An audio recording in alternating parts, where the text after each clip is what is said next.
వలన బలము నొందిన వారే ధన్యులు. నీ సన్నిధి అయిన సియోనులో వారు నిలిచెదరు.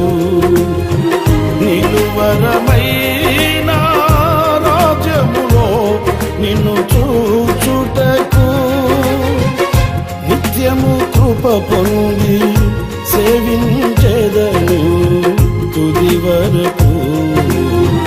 నిలువరమైన రాజ్యములో నిన్ను చూచుటకు నిత్యము కృప పొంది సేవించెదను తుది వరకు.